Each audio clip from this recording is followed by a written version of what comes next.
तो बहुत ही एक इम्पॉर्टेंट डिविजनल चार्ट जिसको हम सप्तांश कहते हैं या D7 कहते हैं, उसको डिस्कस करेंगे। और जैसा हम जानते हैं कि ये सप्तांश चार्ट राशि का 7वां हिस्सा है, 1/7 पार्ट ऑफ द राशि। तो अगर 30 को अगर हम 7 से डिवाइड करेंगे तो we get each part of 4 degree 17 minutes and 8.57 seconds. और इससे हम basically progeny and happiness there from संतान और संतान के सुख के बारे में एग्जामिन करते हैं। और जब संतान की हम बात करते हैं तो नेचुरली तो 5th हाउस इम्पोर्टेंट हो जाता है, और उसका जो कारक है संतान का वो है जुपिटर। तो 5th हाउस को एग्जामिन करेंगे और जुपिटर को एग्जामिन करेंगे। फिर हम संतान और संतान के सुख की बात करेंगे, और संतान से संबंधित जो भी प्रश्न है उसका भी हम उत्तर देने की कोशिश करेंगे। और जैसे मैंने कहा था कि जो पॉजिटिव इंडिकेशन है वो लग्न चार्ट से आना चाहिए। अगर संतान का सुख होना है तो लग्न चार्ट शुड कंफर्म कि हाँ संतान का सुख इस व्यक्ति को है। और अगर संतान का सुख लग्न चार्ट से कंफर्म नहीं होता है तो फिर हम देखते ही नहीं है वो जो सप्तांश चार्ट है, फिर उसको देखने की जरूरत भी नहीं है। बट कई बार ऐसा होता है कि लग्न चार्ट बहुत अच्छा इंडिकेशन देता है लेकिन सप्तांश चार्ट कंफर्म नहीं करता, तो हमें संतान का सुख नहीं मिलेगा। और जैसा हम लोगों ने डिस्कस भी किया था पहले कि संतान से संबंधित बहुत सारे प्रश्न होते हैं, और संतान सुख तो मैंने कहा कि लग्न चार्ट इंडिकेशन देना चाहिए पॉजिटिव, और उसको सप्तांश चार्ट कंफर्म करना चाहिए। बट उसके अलावा जो संतान से संबंधित क्वेश्चंस होते हैं, जैसा हम लोगों ने डिस्कस भी किया था पहले कि सबसे जो इम्पोर्टेंट क्वेश्चन आजकल लोग पूछते भी हैं कि सबसे पहले ये बताइए कि मेल प्रोजेनी का सुख है या नहीं है, लड़के का सुख है या नहीं है। हम कहीं भी पहुंच गए हो लेकिन ये क्वेश्चन हमेशा हर व्यक्ति पूछता है, तो उसका जवाब हम सप्तांश चार्ट की मदद से देने की कोशिश करेंगे। फिर आता है कि संतान कब होगी, ये तो नॉर्मल क्वेश्चन है, वो भी हम लग्न चार्ट से नहीं बता सकते, वो भी सप्तांश चार्ट हमारी हेल्प करेगा बताने में। फिर होता है कि एक पर्टिकुलर टाइम में मेल होगा या फीमेल होगा, वो भी हम लग्न चार्ट से एग्जामिन नहीं कर सकते, तो वो भी हम सप्तांश चार्ट से उसका आंसर देने की कोशिश करेंगे। फिर कई बार ऐसा आता है कि हम अडॉप्ट तो नहीं करेंगे चाइल्ड, तो अडॉप्शन का भी जो क्वेश्चन है वो भी हम सप्तांश से आंसर कर सकते हैं। और कई बार क्या होता है कि मेल या फीमेल कोई ना कुछ मेडिकल प्रॉब्लम होती है, तो उसकी वजह से भी संतान नहीं होती है। तो कोई मेल या फीमेल में मेडिकल प्रॉब्लम तो नहीं है, वो भी पता लग जाता है उससे सप्तांश चार्ट से। तो अगर है कोई मेडिकल प्रॉब्लम तो we can go for medical treatment also, या जो भी हम उसके अल्टरनेट कोर्सेज हैं उसको अडॉप्ट कर सकते हैं। और फिर जैसे आजकल के टाइम में बहुत हो गया है कि सब कुछ ठीक भी है लेकिन आइदर हस्बैंड और wife they don't want to have children actually. तो ये भी एक बहुत बड़ा प्रश्न है कि सब कुछ ठीक होने के बावजूद भी नहीं चाहते बच्चे पैदा करना जो है, तो वो भी हम आंसर कर सकते हैं कि वेदर वाइफ डजंट वांट और the husband doesn't want actually बच्चे पैदा करना जो है। और इसके अलावा जैसे कुछ सब कुछ ठीक है लेकिन कुछ कॉम्बिनेशंस ऐसे होते हैं कि which denies motherhood to the female, actually माँ फीमेल जो है नहीं बन सकती, तो डिनायल ऑफ मदरहुड है। सब कुछ ठीक लग रहा है आपको लेकिन कुछ कॉम्बिनेशन है सप्तांश चार्ट में, वो आपको बताएंगे कि ये जो फीमेल है वो माँ नहीं बन सकती। तो अगर ऐसा कोई कॉम्बिनेशन है तो वो भी एक डिनायल ऑफ प्रोजेनी का कारण बन सकता है। तो उस केस में भी वो हम मालूम करके फिर भी हम जो अल्टरनेट कोर्सेज हैं या सरोगेसी है या जो भी है उसको अडॉप्ट करके उसका हम सॉल्यूशन निकाल सकते हैं। तो ये सारे क्वेश्चन जितने भी पॉसिबल हैं संतान से संबंधित, हम इनको आंसर करने की कोशिश करेंगे थ्रू दिस सप्तांश चार्ट।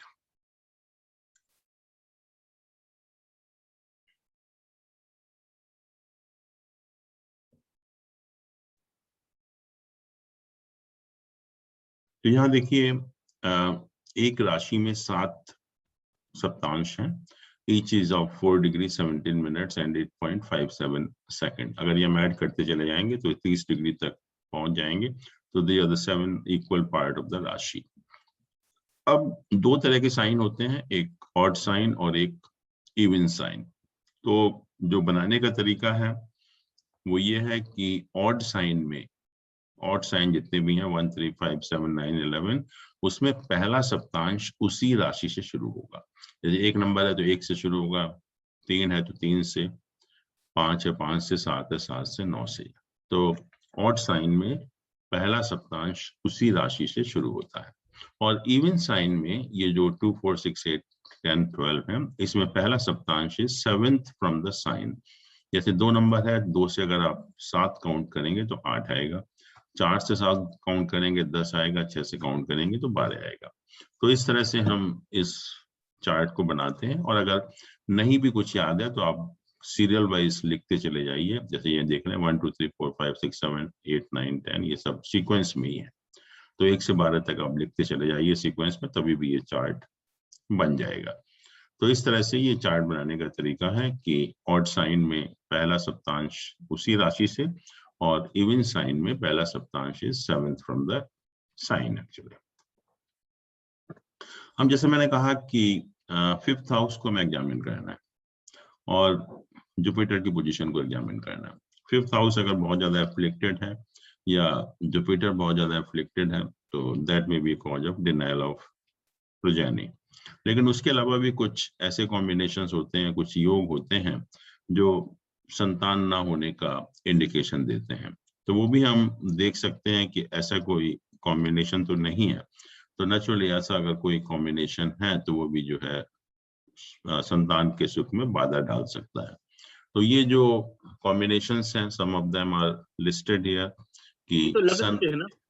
हाँ जी, लगन के है ना ये तो? हाँ लगन चार्ट, अभी हम सप्तांश पर नहीं आए हैं, लगन चार्ट की बात हम कर रहे हैं कि सन अगर फर्स्ट हाउस में, क्योंकि पहले हमें लगन चार्ट से कंफर्म करना है कि ये डिनायल ऑफ प्रोजेनी वाला केस तो नहीं है।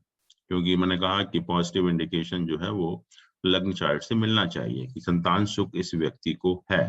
तो हमने 5th हाउस को एग्जामिन किया, जुपिटर की पोजीशन को एग्जामिन किया, और साथ में कुछ योग होते हैं कि ये जो कॉम्बिनेशन जो लिखे हुए हैं कि ये कॉम्बिनेशन भी जो है डिनायल ऑफ प्रोजेनी वाला केस बनाते हैं। तो ये जो कॉम्बिनेशन है, जैसे पहला कहा कि सन फर्स्ट हाउस में और सैटर्न जो है वो 7th हाउस में। अगर किसी के हॉरोस्कोप में सन अगर पहले घर में होता है और सैटर्न 7th हाउस में होता है, दैट में also be a cause of denial of progeny. इसी तरह से moon without aspect of Jupiter अगर 10th हाउस में है, मून जो है उसका प्लेसमेंट 10th हाउस में है और उसके ऊपर जुपिटर का एस्पेक्ट नहीं है, और ये दो प्लैनेट जो सन और सैटर्न हैं वो 7th हाउस में प्लेस्ड है। सन और सैटर्न है ये 7th हाउस में प्लेस्ड है। तीसरा कॉम्बिनेशन है कि सन, सैटर्न और लॉर्ड ऑफ 6th हाउस, तीन प्लैनेट जो हैं, एक सन, दूसरा सैटर्न और तीसरा छठे घर का स्वामी, 6 लॉर्ड ऑफ 6th हाउस। ये तीनों प्लैनेट 6th हाउस में है। ये तीनों planet sun, Saturn and lord of 6th house तीनों छठे स्थान में है, और मून जो है वो 7th में है और उसके ऊपर मरकरी का एस्पेक्ट है। मून 7th हाउस में है और उसके ऊपर मरकरी का एस्पेक्ट है। फिर कहा कि मार्स छठे 6th हाउस में है और सैटर्न 4th हाउस में, मतलब 5th हाउस जो है वो हैम्ड है between Mars and Saturn actually. तो वो भी एक नेगेटिव हो जाता है प्रोजेनी के पॉइंट ऑफ व्यू से। और एक कॉम्बिनेशन ये है कि सन और Saturn in own sign in the 8th house.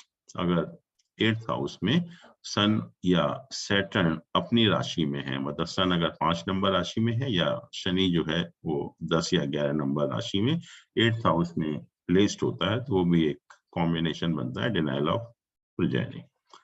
इसके अलावा ये मिस कैरेज के कॉम्बिनेशन होते हैं, अबॉर्शन होता रहते हैं, उसकी वजह से भी संतान नहीं होती। तो वो भी हमें देखना है कि ऐसे कोई कॉम्बिनेशन तो नहीं है कि मिस कैरेजेस ज्यादा हों या अबॉर्शन ज्यादा हों जिसकी वजह से भी संतान होने में बाधा आ रही है। तो उसके भी कुछ कॉम्बिनेशंस हैं कि Saturn and Mars in ascendant, ascendant में अगर शनि और मंगल दोनों इकट्ठे बैठे हुए हैं तो एक कॉम्बिनेशन बनता है मिसकैरेजेस का।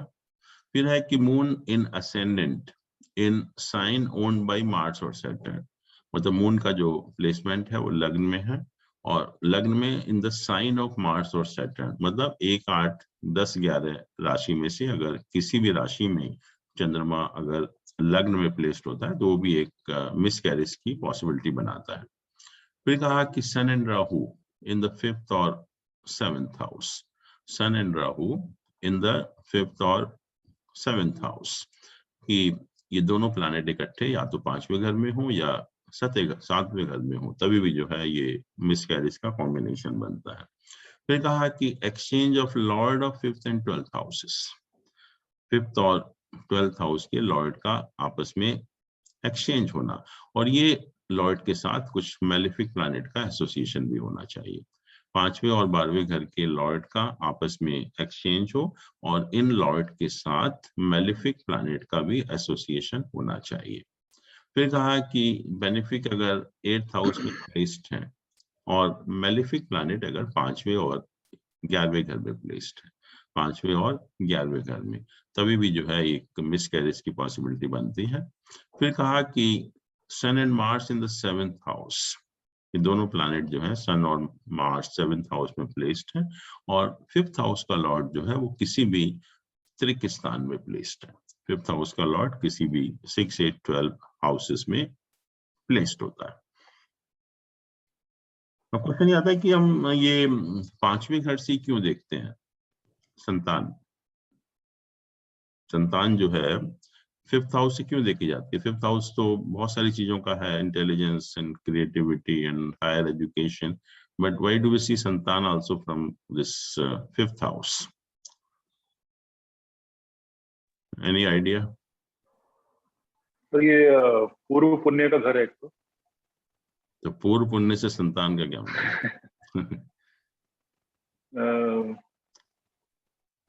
नहीं, it's also house of creation actually, तो हम क्रिएट करते हैं जिंदगी, तो जैसे मतलब आई थिंक वो What is the purpose of marriage?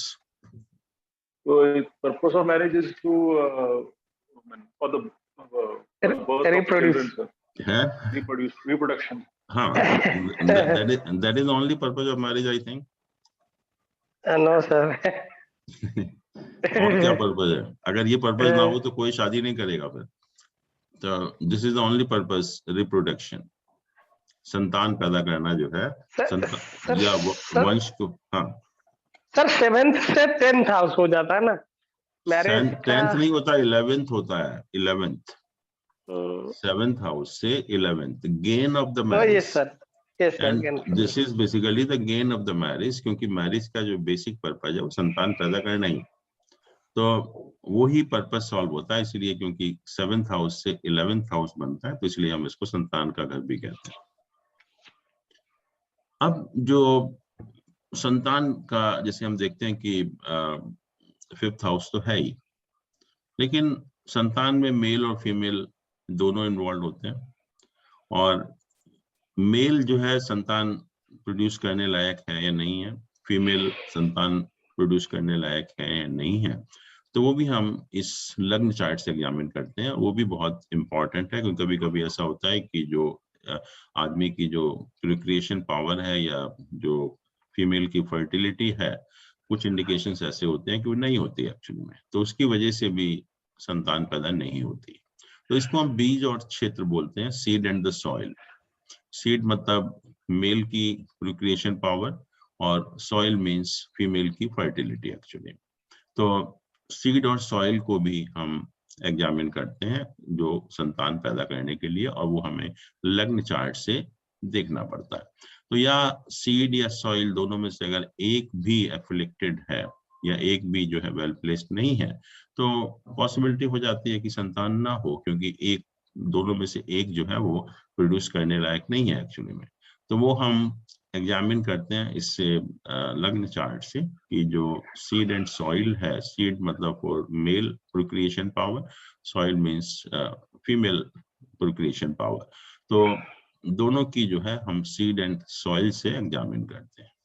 वो कहते हैं कि मेल का जहां तक सवाल है वो फर्स्ट हाउस और फिफ्थ हाउस, फर्स्ट हाउस और फिफ्थ हाउस, फिफ्थ हाउस ही नहीं, अगर फर्स्ट हाउस भी अगर बहुत ज्यादा एफ्लिक्टेड है तो दैट मेल में लॉस प्रोक्रिएशन पावर एक्चुअली। तो मेल के केस में हम दोनों हाउसेस को एग्जामिन करते हैं, लग्न को भी और फिफ्थ हाउस को, और इन दोनों में से कोई भी अगर एफ्लिक्टेड होता है या दोनों एफ्लिक्टेड होते हैं तो इट मीन्स कि the male does not have any procreation power, वो बच्चा पैदा नहीं कर सकता एक्चुअली में। ऐसे ही जहां तक फीमेल का सवाल है उसमें हम लग्न और फिफ्थ हाउस नहीं देखते हैं, बल्कि हम arudha lagna and ninth house there from, arudha lagna and ninth house there from examine करते हैं, और इनमें से अगर एफ्लिक्टेड होते हैं ये, तब हम कहते हैं कि the female has lost its fertility actually. अब क्वेश्चन ये है कि आरूढ़ लग्न क्या होता है, आरूढ़ लग्न क्या होता है? ये बेसिकली एक जेमिनी एस्ट्रोलॉजी जो है, that is again a part of astrology, and that is basically an additional tool as far as we are concerned, उसको भी हम काफी इस्तेमाल करते हैं। आरूढ़ का मतलब होता है मिरर इमेज।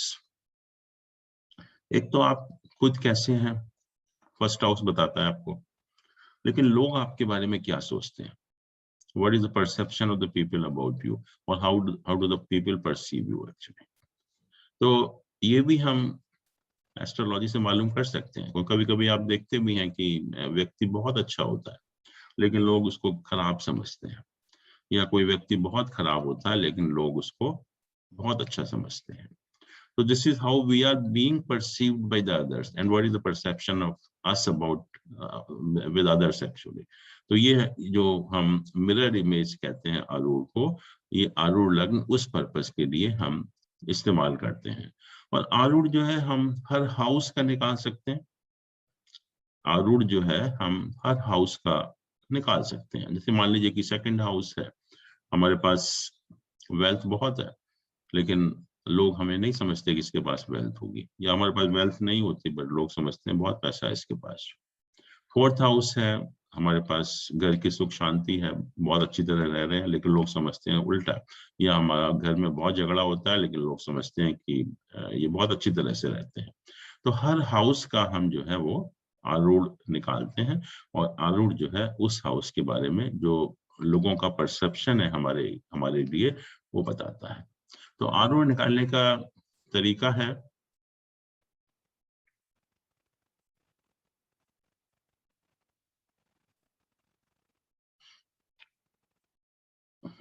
जैसे लग्न का आरूढ़ निकालना है, लग्न का आरूढ़ निकालना है, तो ये फर्स्ट हाउस है, लग्न है। ये हाउस आपको बताएगा कि एक्चुअली में आपकी क्या पर्सनालिटी है, आप किस टाइप के हो एक्चुअल में जो है, लेकिन लोग आपके बारे में क्या सोचते हैं, लोग आपको कैसे परसीव करते हैं। तो आरूढ़ निकालने के लिए हम देखते हैं कि इस हाउस का लॉर्ड कहाँ प्लेस्ड है। तो इस हाउस का लॉर्ड सन है, सन है, सन यहाँ पर प्लेस्ड है अपने से 8वीं पोजीशन में, 8th from its own position actually. तो उतना ही हम सन से आगे काउंट कर लेते हैं। जैसे लग्न से सन 8th पोजीशन में है तो वी काउंट 8th फ्रॉम सन, तो 8th फ्रॉम सन जब काउंट करेंगे तो ये वाला हाउस, थर्ड हाउस। तो दिस बिकम्स द आरूढ़ लग्न, दिस बिकम्स द आरूढ़ लग्न। तो लोग हमें क्या समझते हैं या हमारे बारे में क्या सोचते हैं, कैसे परसीव करते हैं, वो हम इस हाउस से एग्जामिन करेंगे।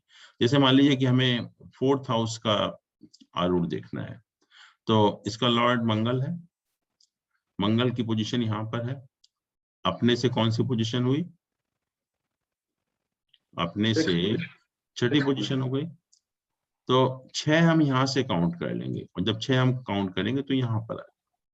तो इस हाउस से हम जो 4th हाउस का सुख है, लोग हमारे बारे में जो सोचते हैं वो हम इससे एग्जामिन करेंगे। तो इस तरह से हम हर हाउस का रिकॉर्डिंग चल रही है, हाँ, हर हाउस का आरूढ़ निकाल सकते हैं। तो सिर्फ ये देखना है हमें कि जैसे लग्न के आरूढ़ की बात कर रहे हैं तो लग्न का लॉर्ड लग्न से कितनी दूर पर है, कितने हाउसेस आगे है, कितनी राशि आगे है, उतनी ही राशि हम लॉर्ड से आगे कर देंगे। बट इसमें दो एक्सेप्शंस होते हैं, दो एक्सेप्शंस होते हैं। आरूढ़ can not be the same house, आरूढ़ can not be the same house, and आरूढ़ can not be the 7th house also. लग्न का जो आरूढ़ है ना तो यही हो सकता है खुद ही, और ना ही अपने से 7th हो सकता है। जैसे मान लीजिए कि लग्न का लॉर्ड यहीं प्लेस्ड होता, सन अगर यहीं पर प्लेस्ड होता तो हम एक काउंट करते तो आरूढ़ यही बन जाता, या इसका लॉर्ड यहाँ प्लेस्ड होता अपने से 7वां, और 7वां काउंट करते तो यही आरूढ़ बन जाता, तो यही हाउस बन गया। अगर मान लीजिए कि इससे सन यहाँ प्लेस्ड होता, सन यहाँ प्लेस्ड होता तो अपने से 4th पोजीशन है, और यहाँ से अगर हम 4 काउंट करते तो यहाँ पहुंच जाते, तो 7th also can not be the आरूढ़। या मान लीजिए कि इसका लॉर्ड यहाँ प्लेस्ड होता 10th पोजीशन में, और जब हम 10th यहाँ से काउंट करते तो इस हाउस पर आ जाते। तो ये एक्सेप्शन है कि किसी भी हाउस का आरूढ़ ना तो वही हाउस हो सकता है, ना ही उससे 7th पोजीशन में हो सकता है। अगर किसी तरह से हाउस उसी हाउस में आरूढ़ आ रहा हो, उसी हाउस में आरूढ़ आ रहा हो, तो हम उससे 10th पोजीशन को आरूढ़ समझते हैं। मान लीजिए कि सन अगर यहीं पर प्लेस्ड होता या यहाँ पर प्लेस्ड होता तो इस समय उस लग्न का आरूढ़ जो है वो ये होता, 10th पोजीशन जो है। और अगर ये आता है 7th हाउस कि अगर लॉर्ड यहाँ प्लेस्ड है या यहाँ प्लेस्ड है, तो हम 4th हाउस को आरूढ़ मानते हैं। 4th हाउस को अगर अपनी पोजीशन में ही आरूढ़ आता है तो वहां से 10th पोजीशन वाला जो हाउस है वो आरूढ़ बन जाता है, और अगर अपने से 7th पोजीशन में आरूढ़ आता है तो वो 4th हाउस वाला आरूढ़ बन जाता है। तो ये एक्सेप्शन है, अदरवाइज उस हाउस का लॉर्ड उस हाउस से जितना ही आगे है उतना ही आगे हम और काउंट कर लेते हैं, तो वो हमें आरूढ़ बताएगा। तो जैसे मान लीजिए कि इस हाउस में जो आरूढ़ है वो सन है, लॉर्ड यहाँ पर है अपने से 8th पोजीशन में, और हमने 8th काउंट किया तो ये आ गया, तो इसको हम कहेंगे आरूढ़ लगना। And 9th house there from, तो इससे 9th हाउस कौन सा हुआ? ये वाला हाउस हुआ, इससे 9th ये वाला हुआ। तो यहाँ पर फीमेल के केस में इस हॉरोस्कोप में 3rd हाउस और 11th house, they will tell you about the fertility of the female, कि फीमेल की फर्टिलिटी कैसी है। अगर ये दोनों हाउसेस बहुत ज्यादा एफ्लिक्टेड होंगे, it means the female has lost its fertility. तो मेल के केस में तो सिंपल है, लग्न और 5th हाउस को हम एग्जामिन करते हैं, और फीमेल के केस में आरूढ़ लग्न निकालते हैं, और आरूढ़ लग्न से 9th पोजीशन जो हाउस आता है उसको एग्जामिन करते हैं। तो arudha lagna and the 9th house there from, तो हम उनको एग्जामिन करके वी कैन फाइंड आउट की फर्टिलिटी, और मेल के केस में लग्न और 5th हाउस को एग्जामिन करके उसकी प्रोक्रिएशन पावर निकाल सकते हैं, राइट।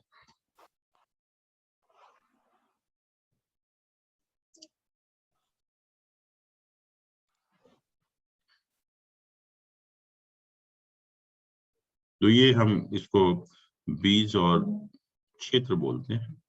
और इसके अलावा भी कि जो मेल है, मेल के केस में तो कहते हैं कि जो सेमिनल फ्लूइड है that is controlled by Venus, that is controlled by Venus, और जो पावर ऑफ प्रोक्रिएशन है उसका कारक होता है सन।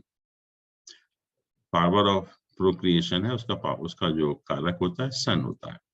और फीमेल में जो है ये जो मेंस्ट्रुएशन साइकिल है that is because of the interaction of moon and Mars. ये दो प्लैनेट हैं which causes menstruation cycle and which is responsible for bearing children actually. तो मेल के केस में ये जो दो प्लैनेट हैं सन और वीनस ये इंपॉर्टेंट हो जाते हैं, और फीमेल के केस में मून और मार्स जो है ये इंपॉर्टेंट हो जाते हैं। और जुपिटर तो कारक है प्रोजेनी का, जैसे हमने कहा कि जुपिटर इज कारक for progeny for both male and female actually, तो जुपिटर कॉमन हो जाता है। तो इसका अर्थ क्या हुआ कि अगर मेल के केस में अगर हम प्लैनेट की बात करते हैं, अभी तो हमने हाउस की बात करी कि 1st और 5th हाउस, और अगर प्लैनेट की बात करें तो सन, वीनस और जुपिटर। ये 3 प्लैनेट जो है बहुत इंपॉर्टेंट हो जाते हैं, सन, वीनस एंड जुपिटर। और फीमेल के केस में moon, Mars and Jupiter. Moon, Mars तो रेस्पॉन्सिबल है और जुपिटर जो है वो कारक है। तो इन प्लैनेट को भी देखना है। और कभी कभी क्या होता है कि मेल के केस में इवन अगर वीनस भी बहुत ज्यादा एफ्लिक्टेड है तभी भी संतान नहीं होगी, क्योंकि वीनस इज द कारक for the seminal fluid actually. तो वो भी एक रीजन बन जाता है कि आप जैसे आपने देखा खाली हम 5th हाउस को एग्जामिन नहीं कर रहे, मेल के केस में 1st और 5th को भी किया और साथ में कॉम्बिनेशन भी देखे विच इंडिकेट डिनायल ऑफ प्रोजेनी। और उसके बाद में जब प्लैनेट की हम बात करते हैं तो सन, वीनस और जुपिटर, ये 3 प्लैनेट इंपॉर्टेंट हो जाते हैं मेल में। और फीमेल में मून, मार्स एंड जुपिटर, ये 3 प्लैनेट जो है वो इंपॉर्टेंट हो जाते हैं। तो इसीलिए हम कहते हैं कि मेल के केस में जब तक ये 3 प्लैनेट स्ट्रांग नहीं होंगे, अगर ये 3 प्लैनेट एफ्लिक्टेड हैं या इसमें से एक भी अगर बहुत ज्यादा एफ्लिक्टेड है तो वो भी जो है संतान ना होने का कारण बन सकता है। फिर इसमें हम लोग मेल और फीमेल में ये बीज स्फुटा एंड क्षेत्र स्फुट हम कैलकुलेट करते हैं। बीज स्फुट का मतलब ये होता है कि जो 3 प्लैनेट हैं सन, वीनस और जुपिटर, इनके तीनों के लॉन्गिट्यूड को ऐड कर लेते हैं। ये जो 3 प्लैनेट हैं इनका जो लॉन्गिट्यूड है उनको ऐड करके we find out a point of zodiac, actually कौन सा जोडियक का पॉइंट आता है। ऐसे ही क्षेत्र स्फुट को कैलकुलेट करने के लिए मून, मार्स और जुपिटर तीनों के लॉन्गिट्यूड को ऐड करके we arrive at the particular point of zodiac. अभी हमने नवांश चार्ट पढ़ा नहीं है, बट फिर भी हम उस पॉइंट को जो आया जोडियक का, जो भी राशि आई, वो राशि ऑड है या इवन राशि है, और दूसरा जो उसका नवांश का राशि आएगी वो हम बाद में पढ़ेंगे, but even just for the time being कि उसकी जो नवांश की राशि है वो ऑड है या इवन है। तो उसके ऊपर भी काफी कुछ डिपेंड करता है कि हम जो रिजल्टेंट साइन आता है, मेल के केस में हमने 3 प्लैनेट का लॉन्गिट्यूड को ऐड किया, सन, वीनस और जुपिटर। फीमेल के केस में 3 प्लैनेट के लॉन्गिट्यूड को ऐड किया, मून, मार्स एंड जुपिटर। उसको हमने कहा बीज स्फुट और क्षेत्र स्फुट। तो पॉइंट ऑफ जोडियक आया, जब ऑड है या इवन है, और फिर हमने उसका नवांश की, वो किस नवांश में पड़ता है, वो नवांश ऑड है या इवन है। तो कहते हैं कि मेल के केस में अगर दोनों रिजल्टेंट साइन और नवांश का राशि दोनों अगर ऑड होती हैं, मेल के हॉरोस्कोप में अगर ये जो ऐड करने के बाद सन, वीनस, जुपिटर, जो रिजल्टेंट राशि आती है वो ऑड राशि है और उसका नवांश साइन भी ऑड है, नवांश में भी जो है वो ऑड राशि में आता है, तो कहते हैं कि power of reproduction is assured, कि the man is fully capable actually. लेकिन अगर साइन ऑड है और नवांश इवन है, साइन ऑड है एंड नवांश इवन है, देन मिक्स्ड रिजल्ट मींस कि there may be some delay होगा, लेकिन वो डिले हो सकता है। लेकिन अगर साइन इवन है और नवांश ऑड है, साइन इवन है और नवांश ऑड है, then it becomes a doubtful case. और अगर दोनों ही इवन है, दोनों ही इवन है, रिजल्टेंट साइन भी इवन है और नवांश भी इवन है, तो फिर कहते हैं कि the power of reproduction is absent in that male actually. ऐसे ही फीमेल में हमने क्षेत्र स्फुटा निकाला और उसको रिजल्टेंट साइन देखा और नवांश की राशि देखी, और अगर दोनों इवन होती हैं, दोनों अगर इवन है, then power of fertility is assured. और अगर साइन इवन है और नवांश ऑड है, तो there may be some delay in conceiving. फिर अगर साइन ऑड है, नवांश इवन है, तो नेचुरली एक डाउटफुल केस हो जाता है, you may have to go for medical treatment also, it needs lot of efforts. लेकिन अगर दोनों ही ऑड आते हैं तो कहते हैं कि फिर वो फर्टिलिटी उस फीमेल में एब्सेंट होती है। तो इस तरह से हम जब पूरा एग्जामिन कर लेंगे, then only we can conclude कि जो लग्न चार्ट है वो क्या इंडिकेट कर रहा है, कि लग्न चार्ट जो है कोई डिनायल ऑफ प्रोजेनी वाला केस तो नहीं है, क्योंकि खाली हमें लग्न और 5th हाउस ही एग्जामिन नहीं करने हैं, बट ये सारी चीजें एग्जामिन करने के बाद जब पता लगता है कि संतान सुख है या नहीं है।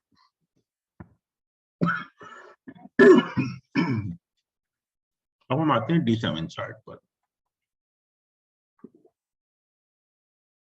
कि D7 चार्ट को हम कैसे एग्जामिन करते हैं। हमने लग्न चार्ट को एग्जामिन किया, सारे हाउस, प्लैनेट, सारे कॉम्बिनेशंस एग्जामिन किए, और एग्जामिन करने के बाद हम इस निष्कर्ष पर पहुंचे कि संतान सुख होना चाहिए, संतान सुख होना चाहिए। अगर संतान सुख वहां से नहीं है फिर तो सप्तांश की कोई बात ही नहीं करेगा, फिर हम सप्तांश को क्यों एग्जामिन करेंगे।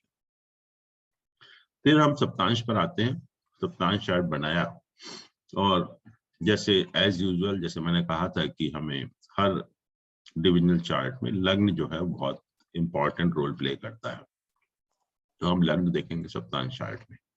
तो लग्न शुड बी स्ट्रॉन्ग। अगर लग्न ही स्ट्रॉन्ग नहीं है, लग्न अगर स्ट्रॉन्ग नहीं है तो नेचुरली संतान सुख नहीं मिलेगा। लग्न चार्ट आपका कुछ भी इंडिकेशन क्यों ना करे, लेकिन अगर सप्तांश चार्ट में लग्न अगर वीक है, एफ्लिक्टेड है, फिर संतान सुख होने की कोई पॉसिबिलिटी नहीं होती है एक्चुअली में। दूसरा कहते हैं कि जो सप्तांश चार्ट में 9th हाउस और वीनस, ये भी इंपॉर्टेंट रोल प्ले करते हैं, क्योंकि वीनस जो है बेसिकली हमें सांसारिक सुख भी देता है। तो कहते हैं कि अगर सप्तांश चार्ट में 9th हाउस और वीनस, सप्तांश चार्ट में अगर 9th हाउस और वीनस अगर एफ्लिक्टेड होते हैं तो भी जो है एक डिले और डिनायल का केस बन जाता है। तो लग्न के अलावा भी हम जो है वो सप्तांश चार्ट में 9th हाउस को भी एग्जामिन करेंगे और वीनस की पोजीशन को भी एग्जामिन करेंगे। अगर ये बहुत ज्यादा एफ्लिक्टेड है तो दे में आल्सो रिजल्ट इन डिले और डिनायल ऑफ प्रोजेनी एक्चुअली में। अब क्वेश्चन ये है कि how do we find out कि मेल प्रोजेनी का सुख है या नहीं है, क्योंकि सबसे पहला जो सवाल है वो यही होता है कि मेल प्रोजेनी होगी या नहीं होगी, लड़के का सुख है या नहीं है। तो उसको हम कैसे एग्जामिन करेंगे सप्तांश चार्ट से। और मैंने कहा कि लग्न चार्ट से हम इसका आंसर नहीं दे सकते, इसका आंसर देखने के लिए हमें लग्न चार्ट, सप्तांश चार्ट का ही इस्तेमाल करना पड़ेगा। तो सप्तांश चार्ट में कहते हैं कि अगर लग्न के साथ साथ, लग्न तो स्ट्रांग होना ही है संतान सुख के लिए, लग्न के साथ साथ if Jupiter is well placed in the सप्तांश चार्ट, लग्न के साथ साथ अगर Jupiter is well placed in the सप्तांश chart, then only there is a possibility of male progeny. अगर जुपिटर एफ्लिक्टेड होगा सप्तांश चार्ट में, then there is no question of male progeny. तो मेल प्रोजेनी का सुख देखने के लिए सप्तांश चार्ट हमने देखा, और सप्तांश चार्ट में जब हमने ये पाया कि लग्न के साथ साथ जुपिटर भी वेल प्लेस्ड है, तो then only we can say कि मेल प्रोजेनी का सुख है। अगर जुपिटर वेल प्लेस्ड नहीं होता तो मेल प्रोजेनी का सुख नहीं होता। तो इसलिए सप्तांश चार्ट में जो इस क्वेश्चन का आंसर देने के लिए कि मेल प्रोजेनी का सुख है या नहीं है, हमें जुपिटर की पोजीशन को एग्जामिन करना पड़ेगा। And Jupiter should be well placed. Well placed means कि it should be placed in a good house without any affliction. तो वही, और बहुत से जब हम हॉरोस्कोप एग्जामिन करेंगे आप देखेंगे कि जुपिटर वेल प्लेस्ड नहीं है, तो मेल प्रोजेनी का सुख उन लोगों को नहीं मिला एक्चुअली में। तो मेल प्रोजेनी के सुख के लिए सबसे पहले हमें जुपिटर की पोजीशन एग्जामिन करनी पड़ेगी, और जुपिटर अगर वेल प्लेस्ड है in a good house without any affliction, then we can say कि हाँ मेल प्रोजेनी का सुख है। तो ये सबसे इंपॉर्टेंट क्वेश्चन है जो आप आंसर कर सकते हैं सप्तांश चार्ट की मदद से। अब क्वेश्चन ये आता है कि कब होगी। सेकंड क्वेश्चन यही होगा, कभी कभी काफी डिले भी हो जाता है, या लोग पूछते हैं कि किस पीरियड में संतान होगी, तो वो हम कैसे एग्जामिन करेंगे। और जैसा मैंने कहा कि ये आंसर भी हम लग्न चार्ट से नहीं दे सकते, इसके लिए भी हमें सप्तांश चार्ट की मदद लेनी पड़ेगी कि संतान कब होगी। तो कहते हैं कि सप्तांश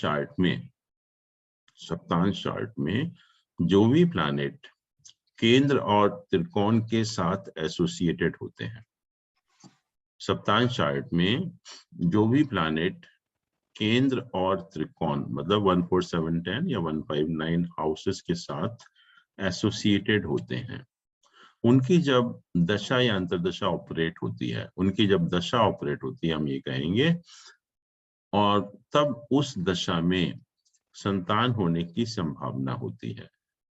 सप्तांश चार्ट में, लग्न चार्ट में नहीं, सप्तांश चार्ट में जो भी प्लैनेट केंद्र और त्रिकोण के साथ एसोसिएटेड होते हैं, उनकी जब दशा ऑपरेट होती है तब संतान होने की संभावना होती है, provided these planets are sufficiently strong। Planet भी तो स्ट्रांग होने चाहिए, अगर प्लैनेट वीक है तो नेचुरली नहीं होगा। लेकिन ऐसे प्लैनेट जो वेल प्लेस्ड हैं या उनकी स्ट्रेंथ लग्न चार्ट में ठीक है और उनकी वो जो है केंद्र या त्रिकोण के साथ सप्तांश चार्ट में एसोसिएटेड है, तो उनकी जब दशा ऑपरेट होगी तब आप कह सकते हो कि इस पीरियड में संतान होने की संभावना है या इस दशा या अंतर्दशा में संतान होने की संभावना है। ये तीसरा क्वेश्चन आपने आंसर कर दिया। दूसरा,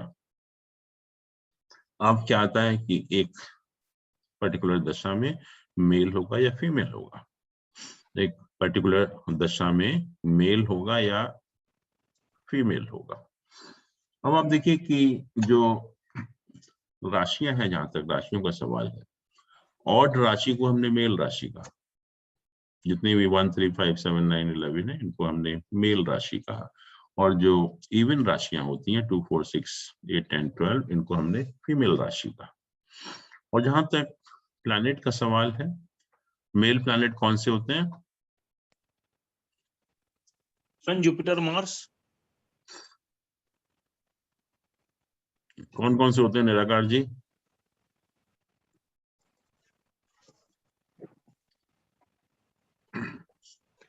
मेल प्लैनेट होते हैं 3, सन, मार्स और जुपिटर। सन, मार्स और जुपिटर। और फीमेल प्लैनेट हैं मून और वीनस। मून और वीनस। तो मेल प्लैनेट हैं सन, मार्स और जुपिटर, और फीमेल प्लैनेट है मून और वीनस। अब 2 बचे, मरकरी और सैटर्न। उसको हमने न्यूट्रल प्लैनेट कहा, नपुंसक ग्रह कहा उनको हमने। बट इस पर्पस के लिए, संतान के पर्पस के लिए, हम मरकरी को मेल प्लैनेट मानते हैं और सैटर्न को फीमेल प्लैनेट मानते हैं। जहां तक संतान का सवाल है, संतान के पर्पस के लिए या सप्तांश चार्ट के पर्पस के लिए हम मरकरी को मेल प्लैनेट मानते हैं और सैटर्न को फीमेल प्लैनेट मानते हैं। तो इसका अर्थ ये हुआ है जी।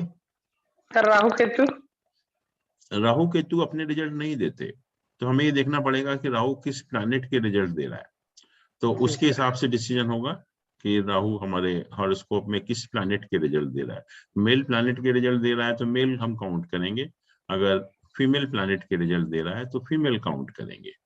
और राहु केतु के रिजल्ट्स हम कैसे देखते हैं कि किस प्लैनेट के रिजल्ट देंगे राहु केतु? पहली बात तो किसके साथ वो कंजक्शन, सर वो किसके साथ बैठे या तो एस्पेक्ट किसका है, और या फिर इन दोनों के बाद किस राशि में बैठे हो उसका लोड। बिल्कुल ठीक है, बिल्कुल एग्जैक्ट। कि जैसे ये राहु है यहाँ पर, तो सबसे पहले हम देखेंगे कि किन प्लैनेट के साथ में है और किन प्लैनेट का एस्पेक्ट है। तो इसके ऊपर किसका एस्पेक्ट है?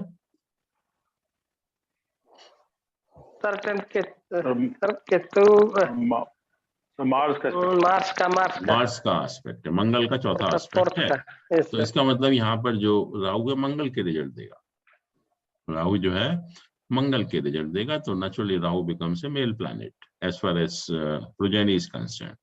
केतु को देखें तो केतु को कौन से प्लैनेट देख रहे हैं?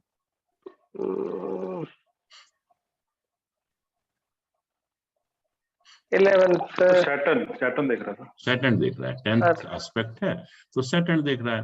तो केतु सैटर्न के रिजल्ट देगा। तो केतु एक तरह से जहां तक प्रोजेनी का सवाल है वो फीमेल प्लैनेट बन गया यहाँ पर। But sir Ketu is just like के मार्स, कई लोग बोलते हैं। हाँ, Ketu is like Mars, that is because the nature wise, कि जैसे राहु कहा शनिवत है, जैसे शनि प्रॉब्लम क्रिएट करता है तो राहु भी प्रॉब्लम क्रिएट करता है। तो ये just because of the nature कहा हमने कि राहु शनि की तरह होता है और केतु मार्स की तरह होता है, जस्ट नेचर उनका, ना कि वो उनके रिजल्ट्स उसकी तरह होते हैं। ओके। या अब जैसे यहाँ पर राहु है, तो राहु के साथ 3 प्लैनेट एसोसिएटेड हैं, सन, मार्स और मरकरी, और कोई एस्पेक्ट भी कर रहा है इसको, जुपिटर कर रहा है, जुपिटर एस्पेक्ट कर रहा है। तो 4 प्लैनेट हो गए ये, मार्स, मरकरी, सन और जुपिटर। इसमें से जो भी स्ट्रॉन्गेस्ट प्लैनेट होगा, इसमें से जो भी स्ट्रॉन्गेस्ट प्लैनेट होगा नेचुरली राहु उसके रिजल्ट देगा। तो हम देख सकते हैं कि इसमें से स्ट्रॉन्गेस्ट प्लैनेट कौन सा है। इसके जो शतबल निकाला हम लोगों ने, इसमें से अगर आप मार्स का देखें तो मार्स इज 6.2 और Mercury is 7.1, then Sun is 6 और जुपिटर जो है वो 7.6। तो जुपिटर के रिजल्ट देगा, क्योंकि जुपिटर की जो स्ट्रेंथ है वो सबसे ज्यादा है। और तो रेट्रो भी है सर। हाँ जी सर, आप बोले कि रेट्रो होगा तो और पावरफुल हो जाएगा। हाँ, इसीलिए तो पावरफुल है, क्योंकि अगर रेट्रोग्रेड है अगर, तो इसीलिए उसकी स्ट्रेंथ भी ज्यादा है। आप जो देख रहे हैं कि जुपिटर रेट्रोग्रेड है, इसीलिए उसकी स्ट्रेंथ वैसे भी बढ़ गई, वो तो शतबल में काउंट हो गई अपने आप कि रेट्रोग्रेड था, इसीलिए इसकी स्ट्रेंथ भी ज्यादा हो गई। तो हम कहेंगे कि राहु जो है वो जुपिटर के रिजल्ट आपको देगा, राहु जुपिटर के रिजल्ट देगा। तो केतु किसके देगा?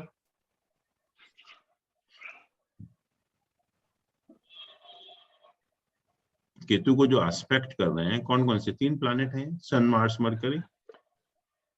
जुपिटर नहीं कर रहा है इसको एस्पेक्ट। तो हमें सन, मार्स, मरकरी में से देखना पड़ेगा कौन सा स्ट्रॉन्गेस्ट है। सन 6, मार्स 6.2, मरकरी 7.1। तो मरकरी के रिजल्ट देगा। केतु जो है इस हॉरोस्कोप में मरकरी के रिजल्ट देगा। तो हाँ, तो मरकरी न्यूट्रल नहीं, मरकरी मेल हो गया। इस पर्पस के लिए हमने कहा कि मरकरी को हम मेल प्लैनेट मानते हैं और शनि को जो है वो फीमेल प्लैनेट मानते हैं इस पर्पस के लिए।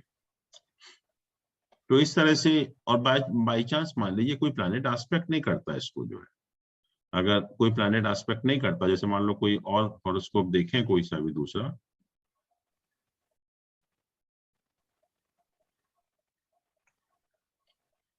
यहाँ तो एस्पेक्ट कर रहे हैं,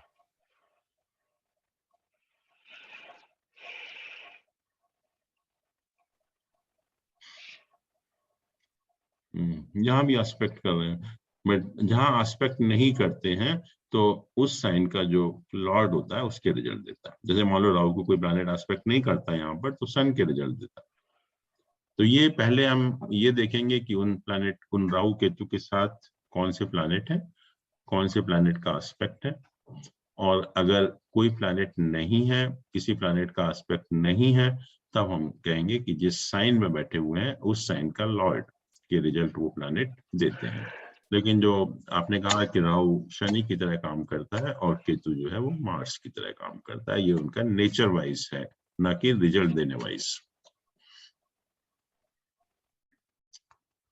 तो ये क्वेश्चन है मेल फीमेल।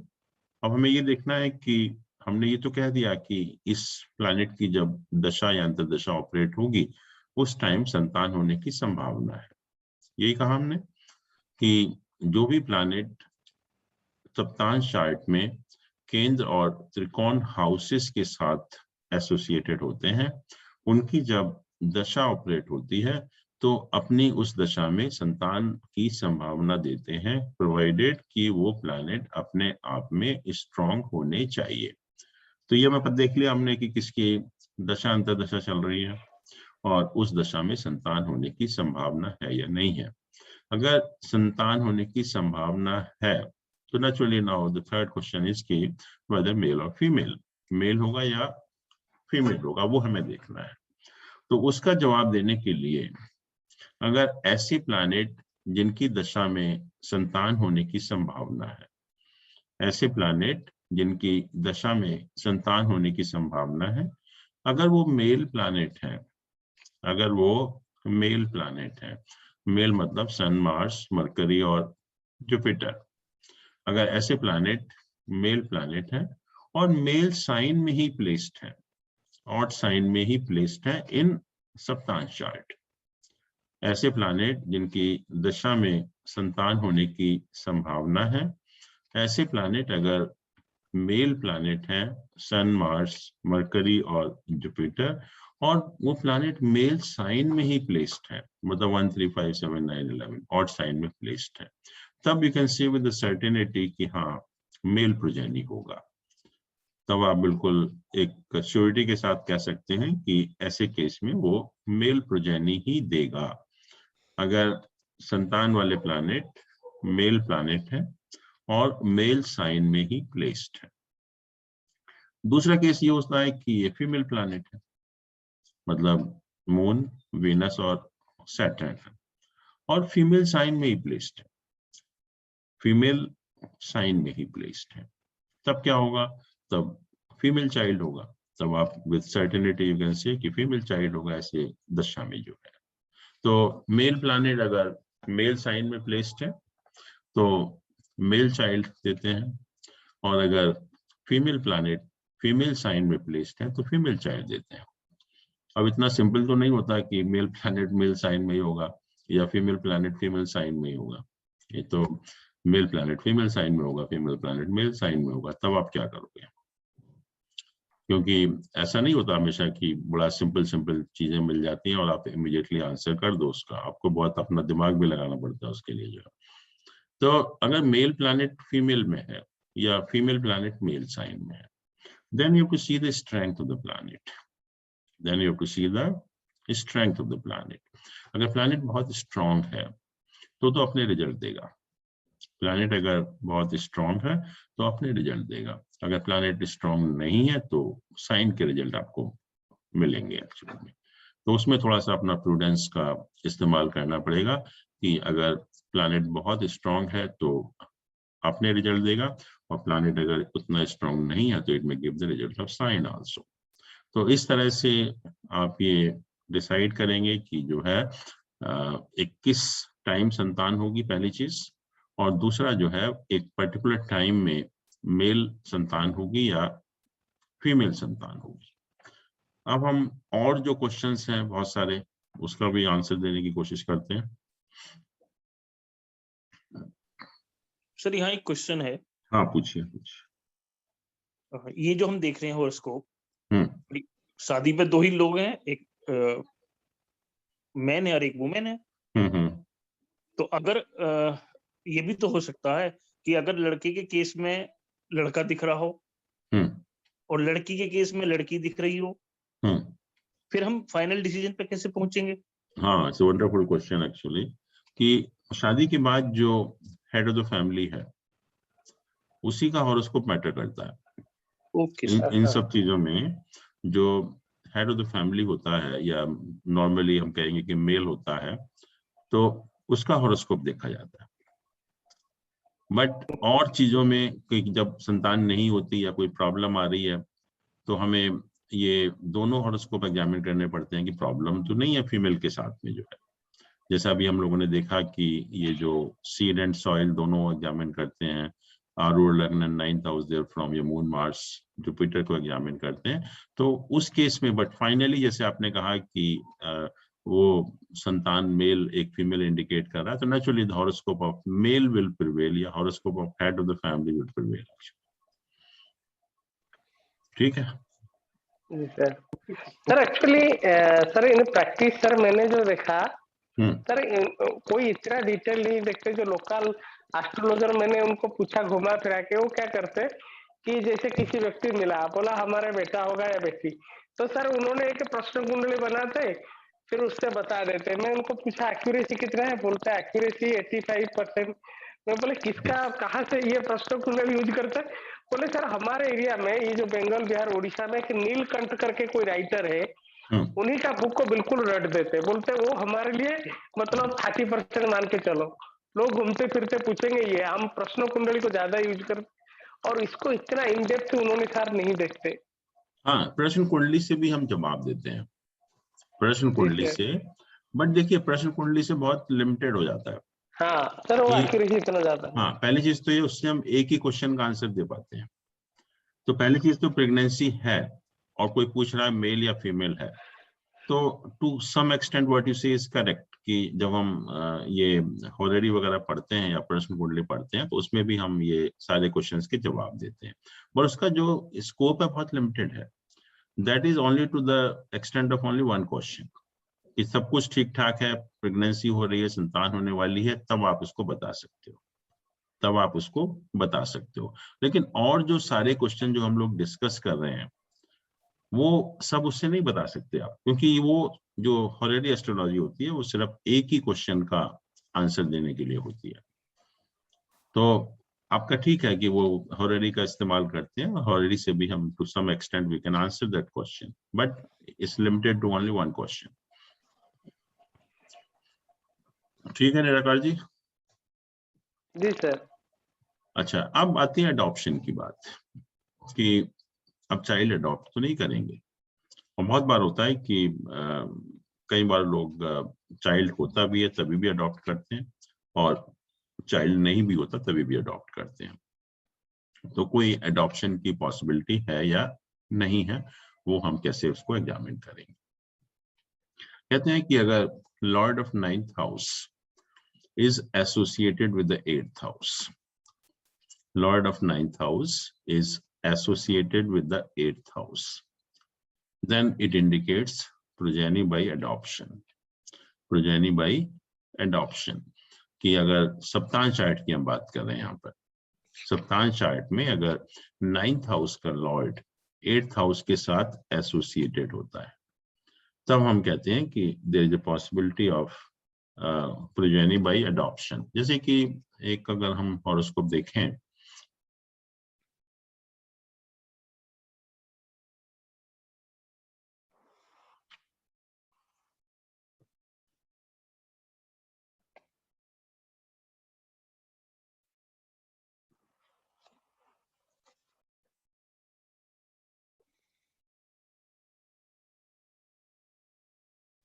सर यहाँ एक क्वेश्चन और है। पूछो। जैसे आप अक्सर कहते हैं कि हॉरोस्कोप तो जो है लर्निंग का नहीं है, अगर आप एक बार समझ में आ गया तो आप कर लोगे। बिल्कुल कॉमन सेंस है पूरा, है ना सर।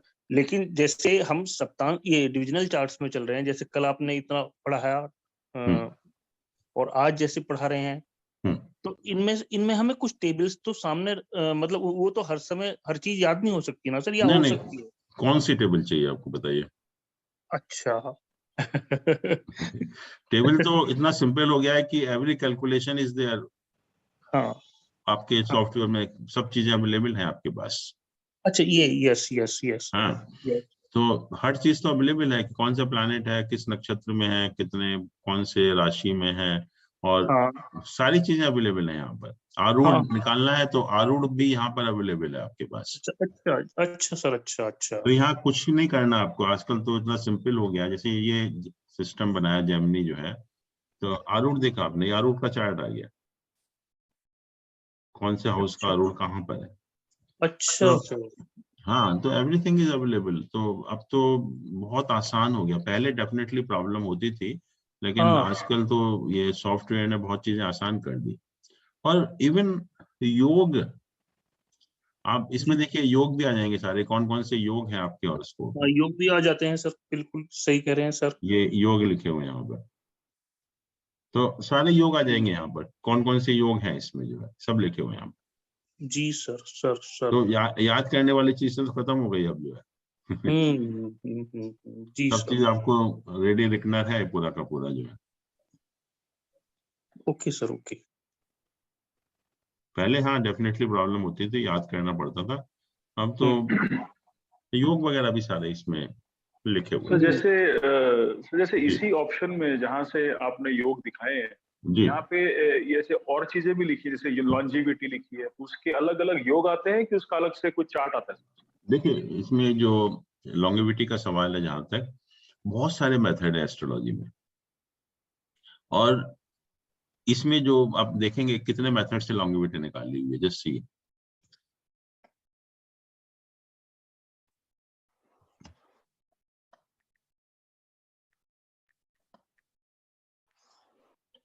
ये लॉन्जिविटी ये है, या इसको हम सॉरी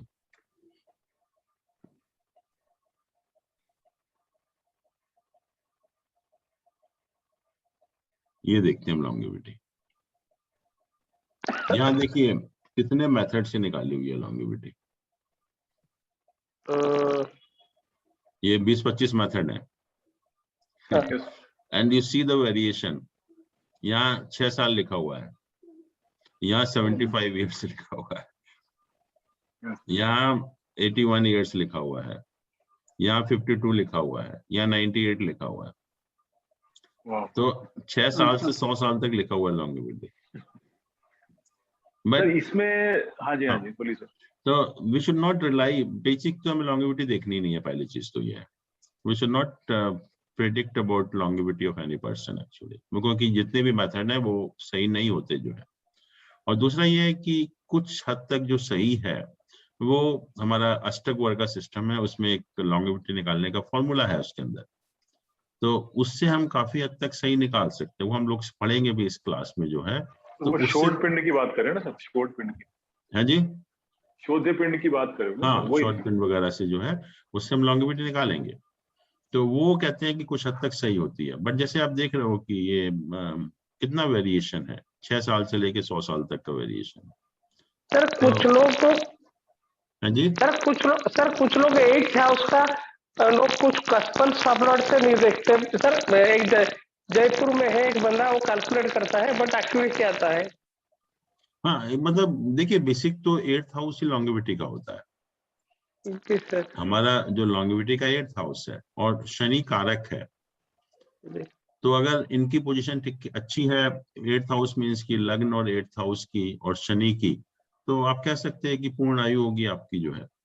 तो अगर ये वीक है तो फिर एज कम हो जाती है। तो इससे हम तो एक अप्रोक्सीमेट तो असेस कर सकते हैं कि शॉर्ट आयु है या लॉन्ग आयु है या पूर्ण आयु है। बट इसमें जैसे फॉर्मूले हैं, इसमें एग्जैक्ट निकालते हैं इतने महीने, इतने साल, इतने दिन, और जबकि वेरिएशन इतना 6 महीने से लेके 6 साल से लेके 100 साल तक का जो है। तो we should not go on this basis actually. और खासतौर से सिर्फ एक ही जो अष्टक वर्ग वाला सिस्टम है वो थोड़ा सा रिलायबल है, वो हम लोग पढ़ेंगे भी, तो उससे we can have some idea about the longevity. हाँ, तो मैं ये देख रहा था कि ये चार्ट है, तो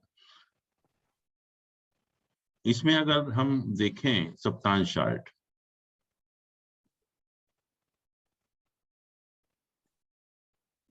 तो अभी हम डिटेल में नहीं जा रहे, बट यही यहाँ पर ये 8th हाउस का लॉर्ड, सॉरी 9th हाउस का लॉर्ड जब 8th हाउस के साथ एसोसिएटेड है, तो there is a possibility of progeny by adoption. तो यहाँ आप देख रहे हैं कि 9th हाउस का लॉर्ड 8th हाउस में चला गया, 9th हाउस का लॉर्ड 8th हाउस में चला गया। तो नेचुरली हम ये कहेंगे कि 9th हाउस का संबंध 8th हाउस से हो गया। तो नेचुरली जो ऐसे केसेस में एडॉप्शन करने की बहुत पॉसिबिलिटी हो जाती है। And she is a lady from Australia only, and she's not having any child actually, so she's already applied for adoption। वहाँ काफी देर में नंबर आता है, राजीव जी को पता होगा कि कई साल लगते हैं, मतलब इस तरह से। But she is already applied and she is in the process of adopting the child actually, क्योंकि 9th हाउस का जो है वो 8th हाउस के साथ एसोसिएशन है।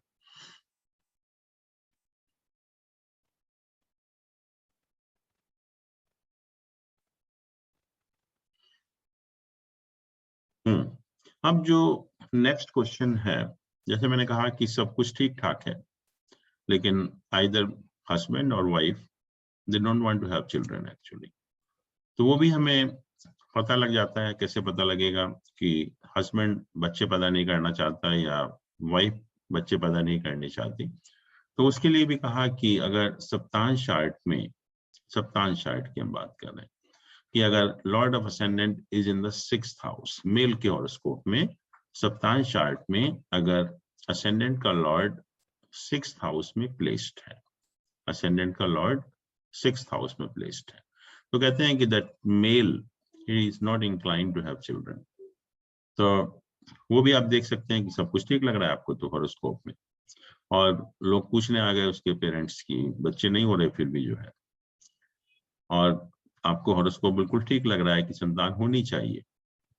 तो अगर आपको लगता है ऐसे मेल के हॉरोस्कोप में लग्न का लॉर्ड 6th हाउस में प्लेस्ड है, तो then straight away you can say कि नहीं संतान होगी, but this man is not inclined to have children actually, कि लग्न का लॉर्ड अगर 6th हाउस में प्लेस्ड होता है किसी भी मेल के हॉरोस्कोप में। ऐसे ही अगर किसी फीमेल के हॉरोस्कोप में, फीमेल के हॉरोस्कोप में अगर लग्न का lord is in the 10th house in सप्तांश चार्ट, सप्तांश चार्ट की हम बात कर रहे हैं कि अगर किसी भी फीमेल के हॉरोस्कोप में असेंडेंट का लॉर्ड सप्तांश चार्ट में या सप्तांश असेंडेंट का लॉर्ड 10th हाउस में प्लेस्ड होता है, तो that female is not inclined to have children. तो हम ये कह सकते हैं कि जो वाइफ है वो नहीं चाहती बच्चे पैदा करना जो है, तो अगर उसके लग्न का लॉर्ड अगर 10th हाउस में प्लेस्ड होता है। फिर ये कहा कि अगर असेंडेंट का लॉर्ड 8th हाउस में है, असेंडेंट का लॉर्ड 8th हाउस में है, तो नेचुरली हम दोनों का देखेंगे, मेल का भी फीमेल का भी, तो कहते हैं कि then some medical problem, that indicates कि कुछ मेडिकल प्रॉब्लम है जिसकी वजह से संतान होने में देरी हो रही है। तो अगर किसी भी चार्ट में अगर आपको देखते हैं कि लग्न का लॉर्ड 8th हाउस में प्लेस्ड है, तो स्ट्रेट अवे हम कह सकते हैं कि there is some medical reason actually जिसकी वजह से संतान नहीं हो रही, तो नेचुरली फिर आप एडवाइस कर सकते हैं कि गो फॉर मेडिकल ट्रीटमेंट एक्चुअली। तो वो भी एक इंडिकेशन मिल जाता है कि कोई मेडिकल रीजन तो नहीं है, अगर मेडिकल रीजन है तो naturally you can go for alternate methods also, जो भी आईवीएफ है या सरोगेसी है जो भी है उस पर आप जा सकते हो एक्चुअली में जो है। तो ये भी पता लग जाता है कि कोई मेडिकल रीजन की वजह से कोई संतान तो नहीं हो रही।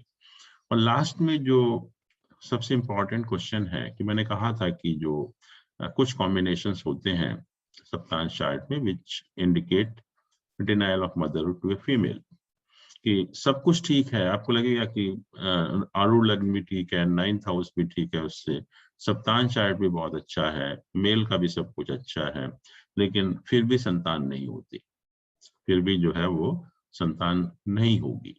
तो उसमें कहते हैं कि जो फीमेल के केस में जो मून होता है चंद्रमा, दैट इज ए कारक of motherhood, that is a कारक ऑफ मदरहुड, माँ का कारक चंद्रमा होता है।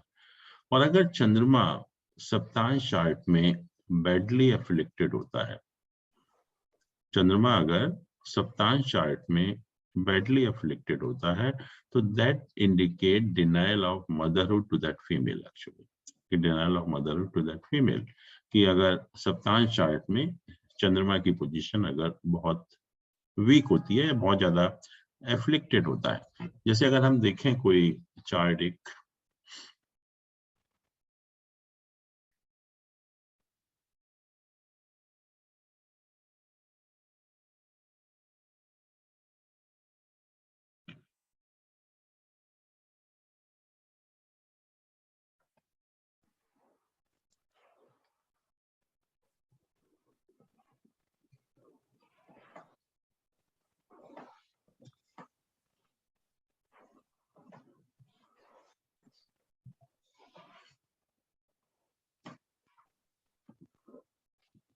यहाँ अगर हम लग्न चार्ट देखें, मान लीजिए फीमेल है,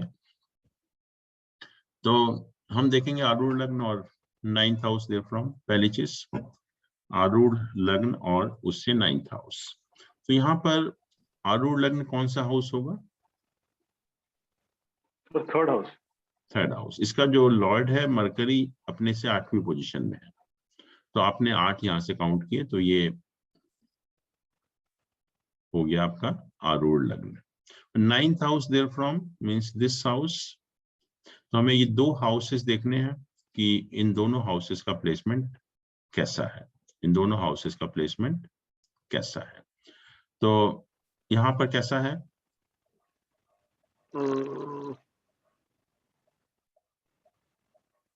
मार्च से लगना पड़ता है।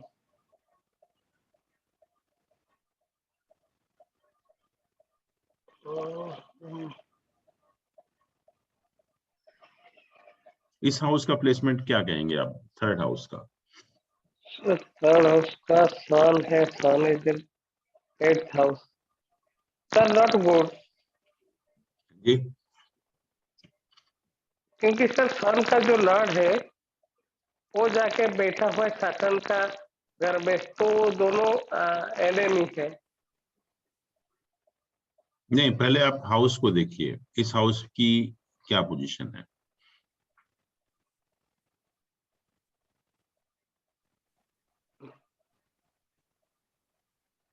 सर एक तो 6-8 रिलेशनशिप बन रहा है। इस हाउस के ऊपर किन प्लैनेट का एसोसिएशन है?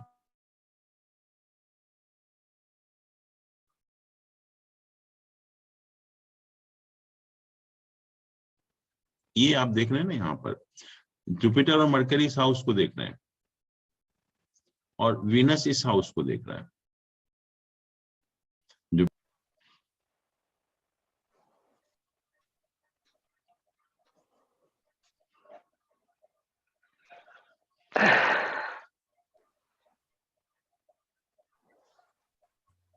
सर आप म्यूटेड है, सर आप म्यूट हैं।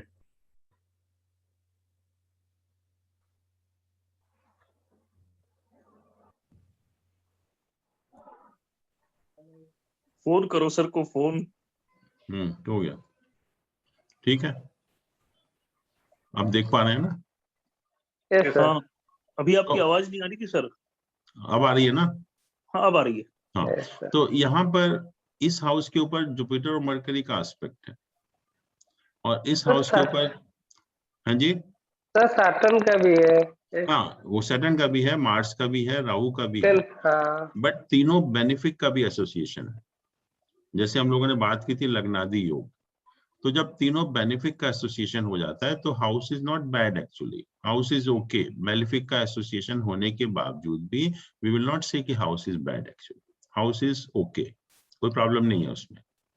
अगर ये बेनिफिक का नहीं होता फिर तो देखिए राहु का यहाँ देख रहा है, मार्स यहाँ देख रहा है और शनि इसको देख रहा है, तो तीनों मेलिफिक का भी है, तीनों बेनिफिक का भी एसोसिएशन है।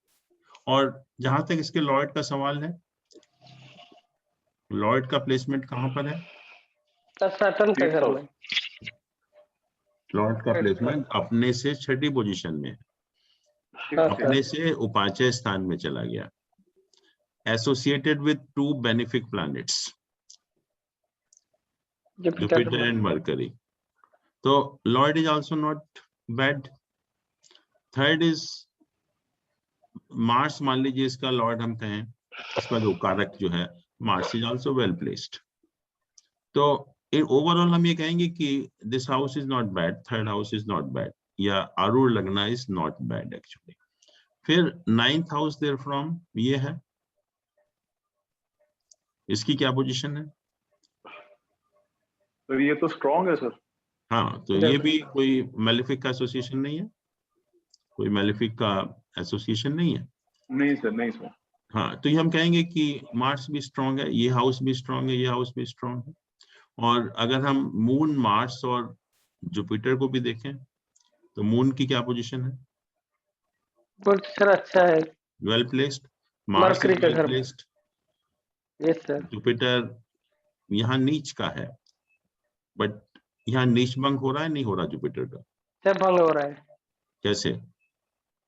क्योंकि सर जुपिटर का जो है sir 10th and 12th Saturn का एस्पेक्ट आ रहा है सर जुपिटर। या it is aspected by the sign dispositor. Sir aspected by the sign disposition. Third aspect. तो इसलिए हम कह रहे हैं कि ये नीच भंग हो रहा है। ऐसे मत कह दीजिए कि नीच भंग हो रहा है, you have to see the reason also कि ये हाँ it is aspected by the sign dispositor. तो सारे प्लैनेट अच्छे हैं, कोई प्रॉब्लम नहीं है। फिर अगर हम सप्तांश को देखें, सप्तांश में क्या पोजीशन है?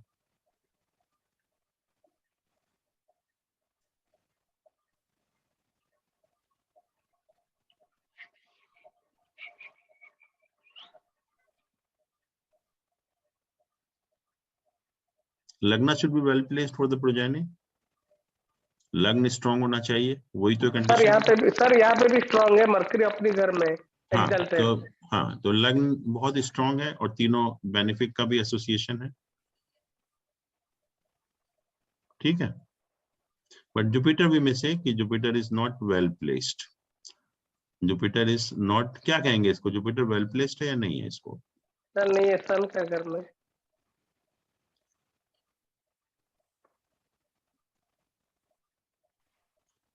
बताइए क्या कहेंगे आप उसको?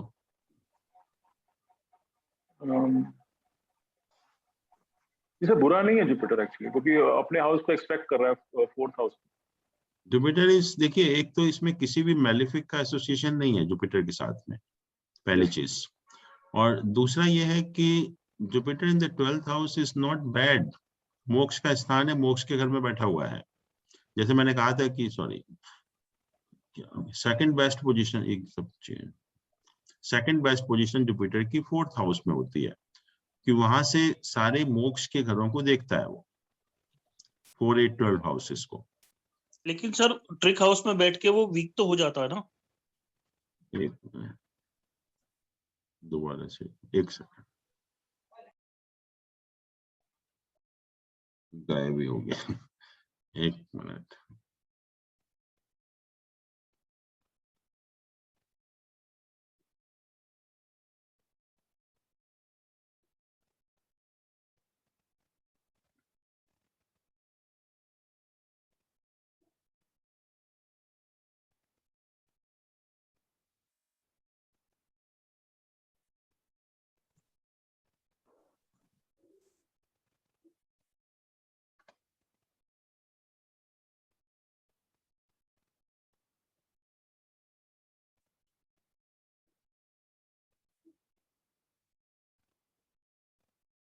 क्यों नहीं आ रहा है?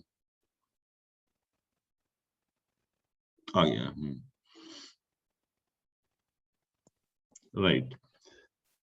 हाँ, जुपिटर जो है 12th हाउस में, 12th हाउस मोक्ष का स्थान होता है और जुपिटर मोक्ष का कारक भी है।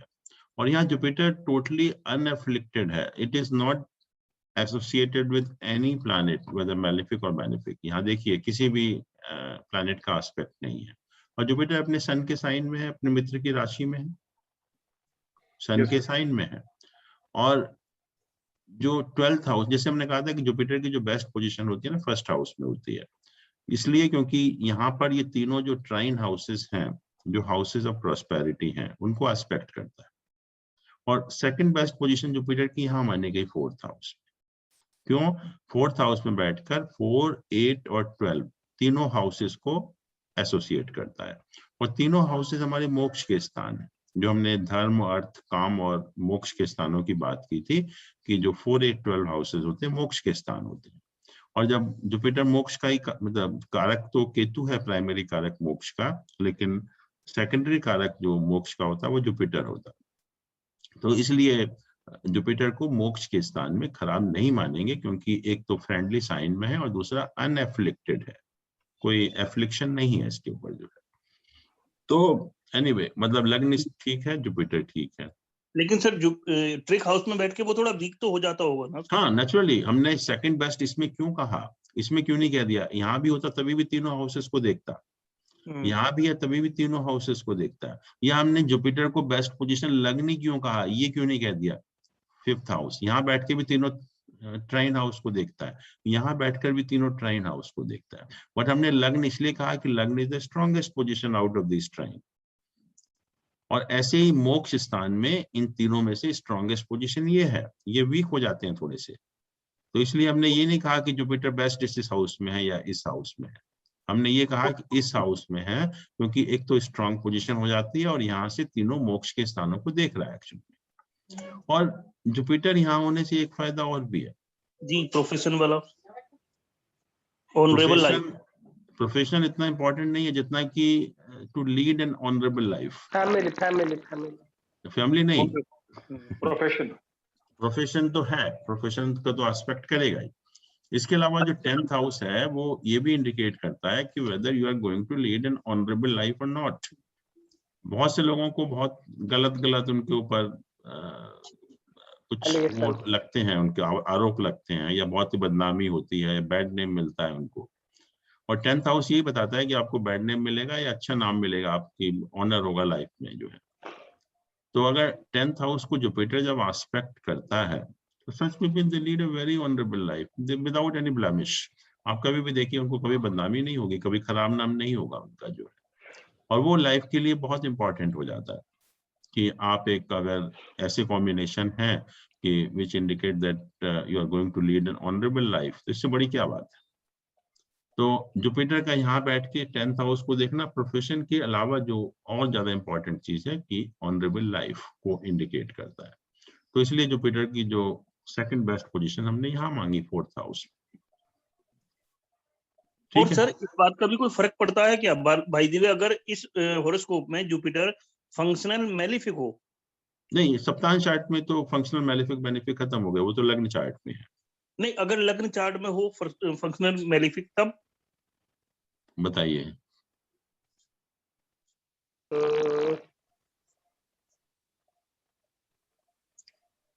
जैसे यहाँ पर है जुपिटर, आप क्या कहेंगे, फंक्शनल बेनिफिक है मेलिफिक है? जुपिटर एक हाउस में, लेकिन सर आप बता रहे ना इसका नीच भंग राजयोग हो रहा है सैटर्न का। नहीं, नीच भंग से मतलब नहीं है। नहीं, यहाँ तो बेनिफिक है सर। कैसे? असेंडेंट के लॉर्ड, अच्छा सर यहाँ उसको सर केंद्राधिपति दोष लगेगा ना सर? हाँ, केंद्राधिपति दोष लग गया। 7th लॉर्ड का मालिक है ना, उसकी जो मूल त्रिकोण राशि है वो केंद्र में आ रही है। केंद्राधिपति दोष क्या होता है? नहीं, कल केंद्राधिपति दोष बाद में डिस्कस करेंगे नेक्स्ट। हाँ, next time we will discuss केंद्राधिपति दोष। बट अभी जो हम पॉइंट से हम डाइवर्ट हो रहे हैं बहुत ज्यादा, तो सप्ताह चार्ट की बात वो करेंगे नेक्स्ट टाइम, हम कर लेंगे डिटेल में, क्योंकि वो काफी अच्छा पॉइंट रेज किया है। तो केंद्राधिपति दोष पता भी होना चाहिए हमें। ये सप्ताह चार्ट है। तो एनीवे हम कहेंगे कि लग्न is well placed, Jupiter is also well placed, but moon की क्या पोजीशन है यहाँ पर? मून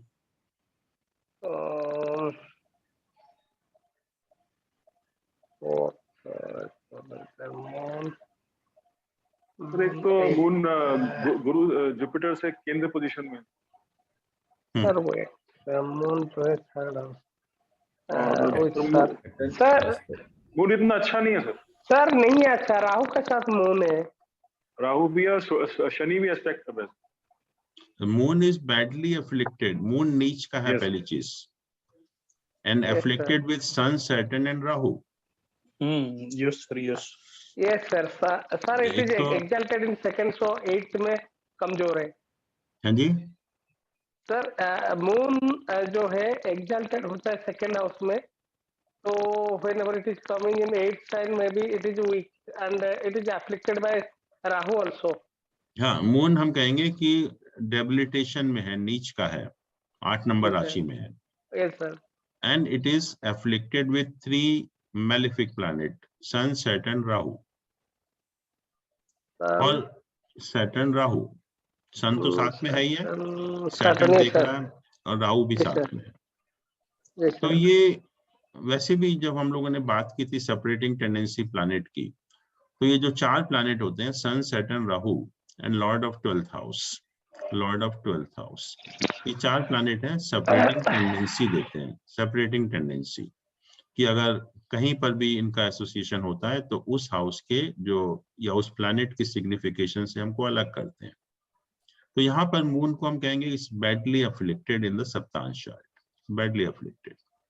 तो नेचुरली अब वही केस हो गया, डिनायल ऑफ मदरहुड, कि सप्तांश चार्ट में अगर मून बहुत ज्यादा एफ्लिक्टेड होता है, जो इस तरह से है यहाँ पर, तो इसे clear case of last condition, है जी, लास्ट कंडीशन जो थी, हाँ, so it becomes a clear cut case of denial of motherhood to a female, कि सब कुछ ठीक है, सब कुछ आपको ठीक लग रहा है, और हस्बैंड का भी हॉरोस्कोप बहुत अच्छा होगा, इसका भी हॉरोस्कोप बहुत अच्छा है, लेकिन इसके हॉरोस्कोप में ये कॉम्बिनेशन है,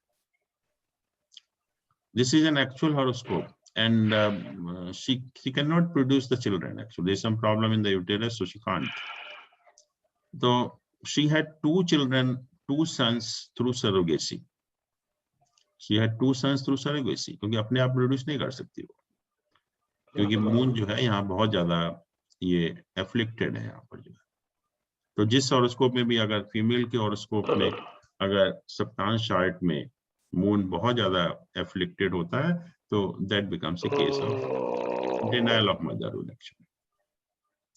तो ये भी हम देख सकते हैं कि ऐसा कोई केस तो नहीं है, and I have seen number of cases कि कई फीमेल का देखा मैंने, क्लास में हम लोग डिस्कस करते हैं कि सेम कॉम्बिनेशन है, they don't have children actually, but then we saw कि वो मून जो है उनका बहुत ज्यादा एफ्लिक्टेड है सप्तांश चार्ट में जो है। तो इस तरह से हम इसको एग्जामिन करेंगे, और नेक्स्ट टाइम हम लोग देखेंगे भी कि कौन कौन से एग्जाम्पल लेकर कुछ की किस तरह से हम देखते हैं कि कब संतान होगी, मेल होगा, फीमेल होगा, या और भी जो जितने भी हमने एस्पेक्ट अभी डिस्कस किए हैं उनको भी विद एग्जाम्पल हम लोग ट्राई करेंगे उसको दिखाने के लिए जो है। अब आपका कोई क्वेश्चन हो? सर जी सर, एक हॉरोस्कोप पे थोड़ा सा डाउट इस पे। हाँ बोलिए सर उसका डेट ऑफ बर्थ है 6/10 मतलब 6 अक्टूबर 1989। 1981 89 yes sir. Time sir time of 5:50 morning. Sir, हाँ obviously morning sir 5:50। Place sir place है मॉस्को। रशिया। Yes sir.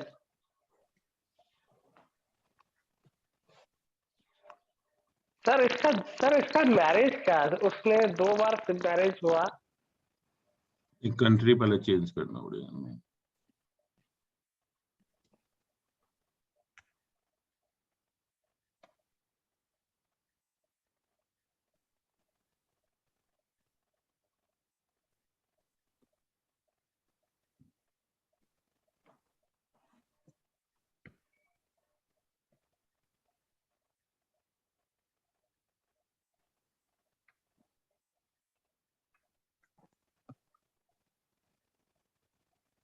अब बताइए। Sir, he got twice married. Then in both the cases, there was a divorce, and now he's interested to be stable.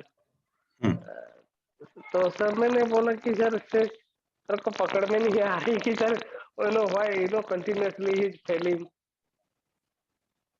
देखिए इसमें अभी actually हम लोग जब नवांश चार्ट पढ़ेंगे, जी sir, then I will answer, because अभी नवांश चार्ट हमने नहीं पढ़ा इसका जो है, बट नॉर्मली अगर हम देखें इस हॉरोस्कोप को 7th 8th 9th हाउस की क्या पोजीशन है, normal 7th and 8th house की क्या पोजीशन है? तो 7th हाउस काफी अफेक्टेड है sir. So it is affected by Mars, Sun. Sun and Mars का तो 7th house expected by Mars and the Sun. हाँ जी, और 7th हाउस का लॉर्ड जुपिटर है expected by Saturn and also expected by Rahu. अच्छा, harmed भी है क्योंकि इधर सैटर्न और राहु की दृष्टि है, इधर मार्स और केतु की दृष्टि है। अच्छा, फिर इसका लॉर्ड देखें जुपिटर ये है, इसके ऊपर सैटर्न का भी एस्पेक्ट है, राहु का भी एस्पेक्ट है। फिर अगर हम 8th हाउस को देखें, 8th हाउस का लॉर्ड, 8th हाउस में कोई प्लैनेट तो नहीं है, केतु और मार्स का एस्पेक्ट है, 2 प्लैनेट का, मार्स और केतु का। और इसके लॉर्ड की क्या पोजीशन है? लग्न में है, लग्न में विद सन, और उसको सैटर्न भी देखें। Yes sir. सन भी और सैटर्न, तो तीनों मतलब अपेरेंटली या prima facie you can say कि ये 7th और 8th हाउस काफी अफ्लिक्टेड लगते हैं, 7th और 8th हाउस जो है, तो उसकी वजह से होगा। बट जब हम लोग नवांश चार्ट एग्जामिन करेंगे तो उससे और पोजीशन क्लियर होगी इसमें जो है। सर इसका अष्टक वक्र भी, जो अष्टक वक्र उससे भी पॉइंट 7th 8th का लेके कुछ कंसीडर कर सकते? उससे पता नहीं चलेगा, उससे इतना आइडिया नहीं होगा। बट हम जब देखेंगे तो हो सकता है नवांश चार्ट वगैरह में पोजीशन काफी खराब हो। बट यहाँ जो अपेरेंटली लग रहा है कि जो 7th और 8th हाउसेस है वो एफ्लिक्टेड है, और जो कारक फीमेल में जुपिटर होता है और जुपिटर भी एफ्लिक्टेड है, तो that may be the reason actually.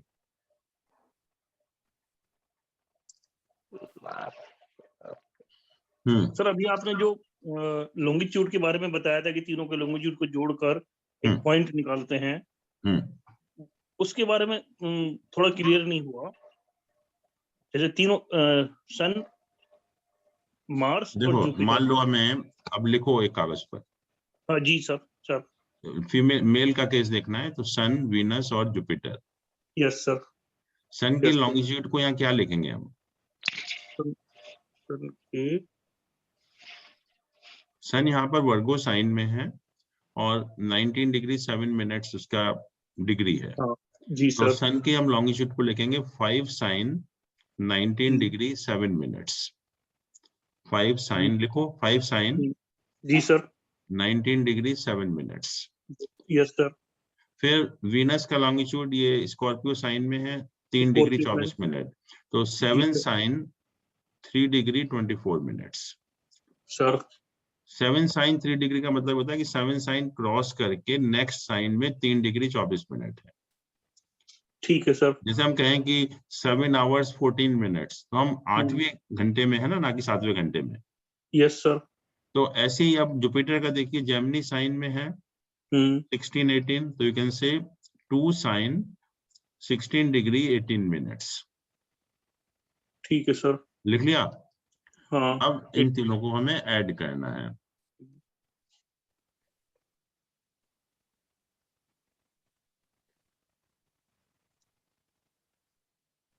बताइए सन कितना है? 19 डिग्री 7 मिनट। नहीं, साइन भी बताइए ना। 5 sign 5 sign 19 degree 7 minute. Venus 7 sign 3 degree 24 minute. फिर Jupiter second sign 2 sign 18 degree 15 minute.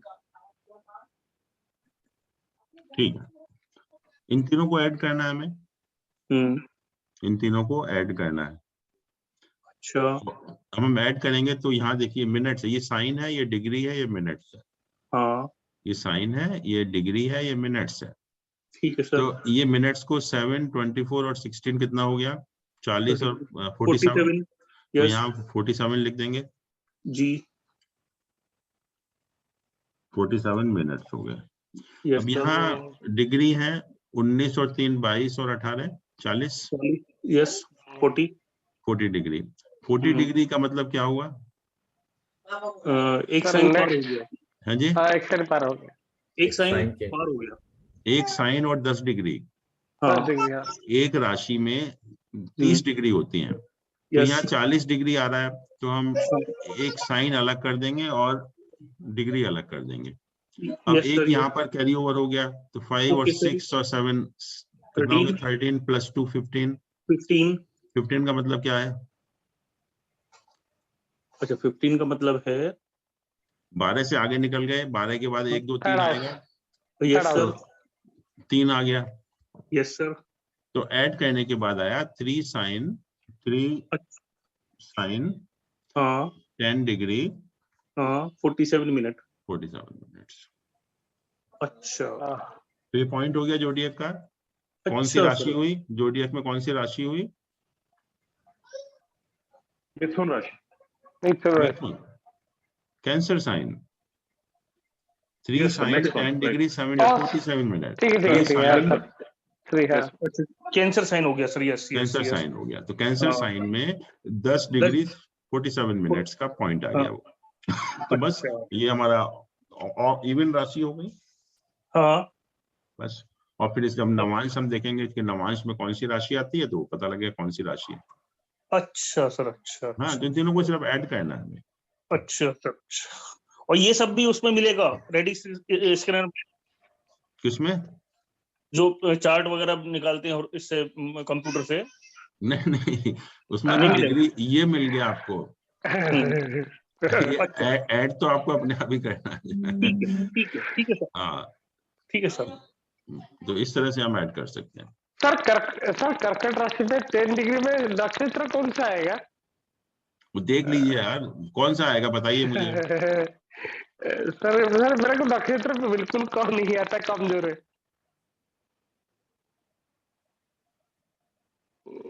ये कौन सा नक्षत्र होगा?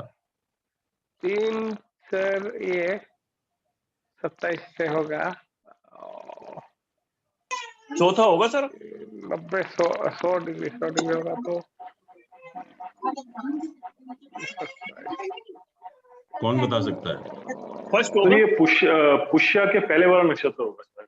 पुष्य नक्षत्र होगा। दिस इज पुष्य नक्षत्र, क्योंकि इसमें अगर हम 13 डिग्री 20 मिनट ऐड करेंगे तो 23 डिग्री समझ आएगा। Yes sir. और लास्ट वाला फिर वो अश्लेषा हो गया। अश्विनी, भरणी, कृतिका, रोहिणी, मृगशिरा, आद्रा, पुनर्वसु, पुष्य, अश्लेषा। तो लास्ट में अश्लेषा, और उससे पहले पुष्य। हाँ, पुष्य से पहला हुआ, पुष्य से पहले वाला हुआ पुनर्वसु हुआ। पुनर्वसु नक्षत्र हो गया ये वाला, क्योंकि जो लास्ट का 4th साइन तो एंड हो गया, अश्लेषा का खत्म हो जाता है वहां पर। तो ये डिग्री से निकाल सकते हो आप।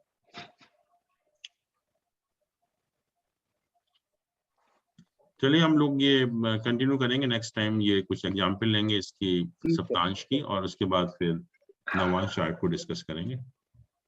ठीक है then, thank you so much, good night. Thank you sir. Thank you sir.